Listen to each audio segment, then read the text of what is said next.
Hello friends, मैं इलियास अली एक बार फिर से हमारे कॉलेज के यूट्यूब चैनल पर आपका स्वागत करता हूं।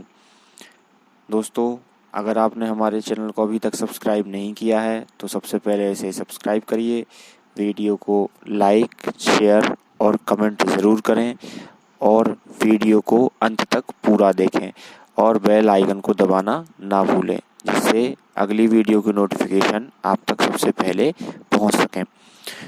दोस्तों, आज का टॉपिक है ड्राइनेज यानी जल निकास, जो कि कृषि फसल के लिए अगर कहीं अच्छी है तो कहीं बुरी भी होती है। तो अत्यधिक पानी भराव से हमारे कृषि फसल को क्या क्या नुकसान हो सकते हैं, आज हम इस टॉपिक पर चर्चा करेंगे।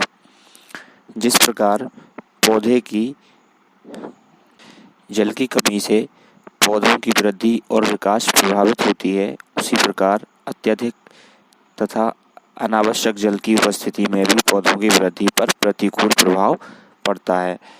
भूमि में जल की अधिकता से मृदा में वायु संचार कम हो जाता है, क्योंकि जो इंटरनल पोरस स्पेस होते हैं उनमें पानी भर जाता है और वायु के अभाव में जीवन क्रियाएं जैसे श्वसन आदि सुचारू रूप से चलाने में दिक्कत या प्रॉब्लम होती है। पौधों की बढ़वार पर बुरा असर प्रभाव पड़ता है। पौधे अपना डेवलपमेंट, अपना विकास अच्छे से नहीं कर पाते। भूमि में अपर्याप्त जल निकास से भूमि की भौतिक, रासायनिक तथा जैविक सभी दशाओं में परिवर्तन होता है, जो कि पौधे की वृद्धि को प्रभावित करती हैं। इसके अतिरिक्त जलाक्रांत होने के कारण भूमि में वायु संचार अवरुद्ध हो जाता है। कृषि करने के लिए उस अनावश्यक जल की मात्रा को बाहर निकालना आवश्यक हो जाता है, जो कि हमारे खेतों में भरा रहता है। बात करते हैं इसकी परिभाषा की। Drainage is the removal of excess water known as free or gravitational water from the surface or below the surface of the farm land so as to create favorable soil condition for plant growth। जैसा कि फसल की पैदावार बढ़ाने के लिए भूमि की सतह अथवा अधोसतह से आवश्यकता से अधिक अतिरिक्त जल को बाहर निकालने की क्रिया को हम जल निकास या ड्राइनेज कहते हैं। देश में जल निकास की बहुत मुख्य समस्या है। गंगा सिंधु के समतल मैदान, समुद्र तटवर्ती क्षेत्र, दक्षिण भारत के पठारी क्षेत्र तथा पंजाब हरियाणा के नहर क्षेत्र सिंचित क्षेत्रों में से प्रमुख कहे जाते हैं। इन क्षेत्रों में जल का उचित निकास नहीं हो पाने के कारण उपजाऊ भूमि भी बंजर हो जाती है। अब बात करते हैं ड्राइनेज प्रॉब्लम्स की, यानी जल निकास से होने वाली समस्याओं की। भूमि की जो सतह होती है वह कठोर हो जाती है। कंकड़ पत्थर उपस्थित होने के कारण पानी नीचे की तहों में नहीं पहुंच पाता तथा ऊपरी सतह पर एकत्रित हो जाता है। अधिक वर्षा वाले क्षेत्रों में जहां पर जल निकास छोटे छोटे नाले या नालियों के माध्यम से होता है, वह सीमित नहीं हो पाता। निचले स्थानों में वर्षा ऋतु में पानी भर जाता है या सिंचाई के तुरंत बाद वर्षा होने पर जल निकास की आवश्यकता पड़ती है। जिन क्षेत्रों में उच्च जल मौसम स्तर या हाई वाटर टेबल पाया जाता है या भूमि में दलदली भी हो जाती है। नहरी क्षेत्रों में जहां किनारों के खेतों में पानी सीपेज द्वारा अपसरण द्वारा एकत्रित हो जाता है, अतः जल निकास की आवश्यकता पड़ती है। चिकनी भूमियां भारी हो जाती हैं, पानी कम मात्रा में भूमि द्वारा शोषित हो पाता है और अधिक मात्रा सतह पर एकत्रित हो जाती है। अम्लीय भूमि को सुधारने के लिए जल निकास की बहुत ही ज़्यादा आवश्यकता पड़ती है। जल के अनुचित उपयोग से भी यह समस्या उठ खड़ी होती है, जैसे अधिक पानी का प्रयोग करना।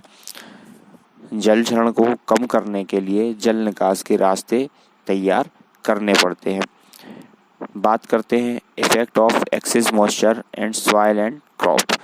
अत्यधिक जल से क्या क्या हानियाँ हमारी मृदा को और हमारी फसल को हो सकती हैं। सबसे पहला, मृदा में वायु संचार में बाधा होती है। इसके बाद लो टेम्परेचर ऑफ सॉइल, मृदा का ताप कम होता है। नेक्स्ट, लाभदायक जीवाणुओं के कार्यों में बाधा होती है। जड़ों का उथला रह जाना, जो पौधे की जड़ें होती हैं वह शैलो रूटेड हो जाती हैं। घुलनशील लवणों का भूमि में ऊपरी सतह पर एकत्रित हो जाना, जो घुलनशील अम्ल होते हैं वो ऊपर की तरफ मृदा में घुल जाते हैं और नीचे मृदा सतह पे नहीं पहुंच पाते। जुताई और बुआई का पिछड़ जाना, यानी जो जुताई और बुआई समय पे होनी चाहिए वह नहीं हो पाती है और मृदा हमारी पुडलिंग हो जाती है, यानी दलदल हो जाती है। पोषक तत्वों का ह्रास होता है, जो हमारे न्यूट्रिएंट्स होते हैं उनका भी हमें काफ़ी मात्रा में लॉस सहना पड़ता है। इसके बाद दोस्तों बात करते हैं इसके एडवांटेजेस की। ड्राइनेस से हमें करने से क्या क्या लाभ हो सकते हैं। उचित जल निकास होने से भूमि में वायु का संचार अच्छे से हो पाता है तथा ऑक्सीजन व कार्बन डाइऑक्साइड का आदान प्रदान सुचारू रूप से हो पाता है, जिसके कारण पानी का अवशोषण, पोषक तत्वों का अवशोषण, श्वसन आदि पौधों की जीवन क्रियाएं ठीक प्रकार से भली-भांति सुचारू रूप से चलती रहती हैं। खेतों में जल निकास होने पर अगली फसल के लिए खेत की तैयारी व बुवाई समय पर हो जाती है। उचित जल निकास होने से भूमि में लाभदायक सूक्ष्म जीवाणुओं की क्रियाशीलता भी बढ़ती है, जिससे जैविक खादों का डिकम्पोजिशन तथा पोषक तत्वों की उपलब्धता बढ़ जाती है। नाइट्रीकरण, नाइट्रोजन का यौगिकीकरण आदि क्रियाएं बढ़ जाती हैं। वायुमंडलीय नाइट्रोजन का अधिक यौगिकीकरण होता रहता है। उचित जल निकास होने से हानिकारक अम्ल भूमि की ऊपरी सतह पर एकत्रित नहीं हो पाते। इस प्रकार मिट्टी को क्षारीय होने से बचाया जा सकता है। अधिक जल के कारण जो बेसिस होते हैं, भस्म होते हैं, लीच कर जाते हैं, जिससे भूमि अम्लीय हो जाती है। अतः उचित जल निकास से भूमि को अम्लीय होने से भी बचाया जा सकता है। जल निकास ठीक होने पर पौधों के पोषक तत्वों का लीचिंग, निक्षालन द्वारा ह्रास बहुत कम होता है।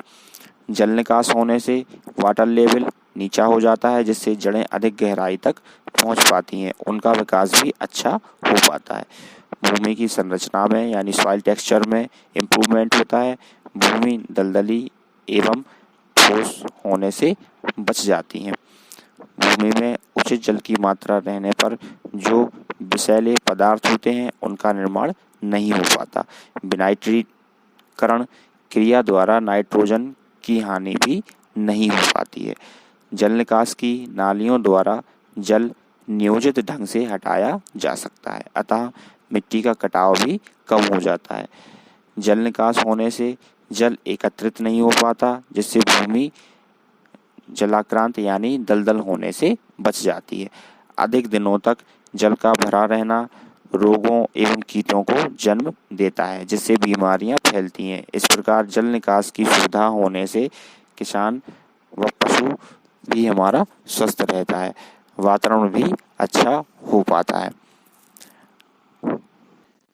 मैं आशा करता हूँ कि आपको हमारा ये वीडियो अच्छा लगा हो और बेल आइकन को दबाना ना भूलें, जिससे अगली वीडियो के नोटिफिकेशंस आप तक सबसे पहले पहुँच सकें।